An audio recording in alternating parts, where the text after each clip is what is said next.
So now I'm joined by not only our F1, Elena Horton, who threw down an insane 60K, but a hard charging Georgia Porter. All of a sudden, Georgia, we were one question into our interview, and you came flying down this back stretch. Tell us a little bit about how your day played out there. Yeah, I was just telling Elena I've only had like 4 or 5 weeks of good training after getting pretty sick in December. So I was like, I have no idea what's going to happen. So I brought my little Timex, no pace. I was like, I'm just going to listen to my body. And I felt really good. I was like surprised coming into Bumblebee. I was like, I feel like I could push it the second half. So it felt really awesome to be able to do that today. I'm really happy to like be healthy right now.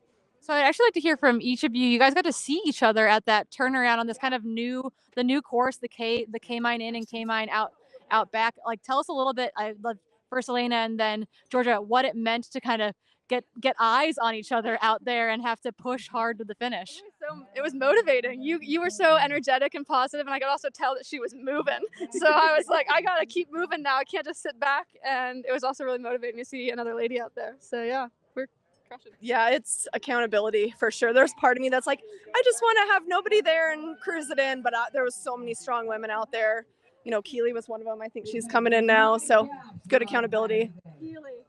Yeah. Keely. Oh my goodness, we're gonna keep adding women to our podium interview. Yes. Oh Keely my Henninger gosh! On her way into the finish line Keely. right now. While we wait for Keely. So actually, I've got a question for Georgia, like immediately top of mind, and it is, I don't know what it is. I think it's actually your 2023 season makes me think of you as like a 100-mile specialist now. How short and fast does a 60K feel? It felt so intense, but it was really cool to come off a season of doing such long, hard races because I was like, oh, I can hurt for 5 hours. That's nothing, so I feel like it put it in perspective for me. And this was my first ultra 2 years ago. And I remember it being like the hardest thing I had ever done up to that point. So it was really cool to be out there and be like, oh, these times aren't actually that intense. Like this isn't a 14er, so good perspective. Excellent perspective. I think before I let both of you go, and then I'll go track down my other missing women, was that I'm really curious to hear about where we'll find both of you the rest of this season. I know that I don't know what craziness Georgia has in mind. Elena, I feel like you're a new name to us, which is also very exciting. So tell us a little bit about where we can find you in 2024. I want to try my first 100 this year. Woo. I know, so you'll have to maybe give me some tips. Yeah. But I'm gonna do canyons this spring. Was already signed up, so yeah. Okay, are we on UTMB I'm watch kind of for her? open-minded. I'm like figuring it out. I just moved to Salt Lake City and I'm kind of figuring a lot of life out right now. So yeah. And if Canyons was to go well, would we expect to see you in Europe then at the end of August? I would love to. I think that's the dream, was just to run. I've never been able to run in Europe before, so that's just like top of my bucket list. Yeah. But maybe some local races too. I like Utah is awesome. Like the trail races in the community seems amazing. So some of those like summer series I'll probably be doing, and yeah, doing some skimo stuff just for fun. Yeah. Georgia, 2023 was, I don't know, I feel like you ran every 100-mile available to you. Tell us a little bit about what you've got in plan, what you got in store for us in 2024. So I'm going to do Chuckanut and Gorge this season. Yes. Yeah. Are you going to be there? Yes. I tried to get into Leadville and didn't. So I'm going to do the 50 Silver Rush and maybe try to get entrance that way. So we'll see if I can do Leadville. Oh, yeah. And then this is an exclusive. But in October, end of October, beginning of November, I would like to go for an AZT FKT. Yep. So that's like in the works in the background. I'm really stoked.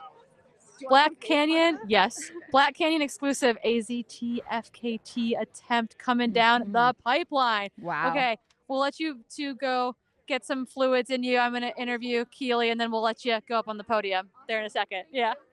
Okay, I'm joined with F3, the incomparable, one of my besties, Keely Henninger. Keely, when we saw you at Bumblebee, you said, the first 10 miles were so bad. Can you tell us a little bit about what those first 10 miles were like, and then what transpired from there to bring you up to the F3 position? Yeah, the first 10 were a mix of me bonking really hard.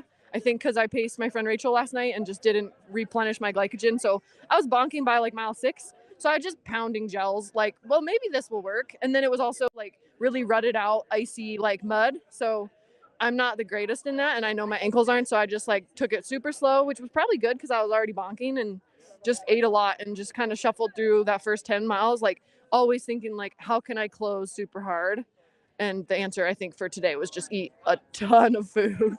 Yeah, I think you told me 14 gels in like the first 8 miles. I'm guessing like at least 14 in the first like 12 or 13 miles. Yeah. Wait, like, are we talking way too about many, but, 100 I mean, calorie it worked, gels I or guess. like It's what I needed 150, today. 200 calories? But yeah, like, it was what? super fun race. Like it was packed with women the whole time. So fun. Like this sport's just getting so fun. I mean, seeing you guys come into the Bumblebee aid station, there was like 4 of you or 5 of you in there at one time. So it was amazing. Your last race before this one was the Doyenthenon 100-mile race. That was like 48 hours of jungle suffering. 60K in the desert's a little bit different. Tell us a little bit about kind of switching gears to run a 60K over here. Yeah, I was looking forward to doing something shorter where I could suffer for like 5 hours instead of 40. But I love the desert. I wanted to come support Rachel. I also am like looking at a med school here. So I was like, okay, perfect time to come back to Black Canyon, rip the Band-Aid off, just like get back into my racing mojo because I have another race coming up in March and I didn't want that to be my first race post Doyenthenon because like, I don't know if that was really a race to me. Like I wasn't duking it out, and I feel like it's just a different environment when you're racing like shorter races. So yeah, I just wanted to come back because I love this race so much and it just worked out so perfect time-wise and it was a great rust buster. Those ladies threw down. It was so fun. Yeah, it was amazing to watch like everyone just absolutely hammer out there. You mentioned you've got a race coming up in March. I think that sounds like it's going to be Chuckanut, which means that we'll be looking at another Georgia Porter, Keely, Henninger throwdown. Is there anything that you've gotten on your schedule for past the March date at this point? I haven't scheduled anything yet. I think there's a part of me that's like holding out like hope that I'll maybe want to try to get back into states this year. I think yesterday solidified that I probably am not ready. I saw Craig Thornley at the end and started crying. So I think I need to take a year off from states, but I think then I'll just pick a lot of international races since it's my last like free year before med school and travel around and do races I've never gotten to experience and see communities I've never seen. Amazing, Keely. Congratulations. We'll see you at Chuckanut in March.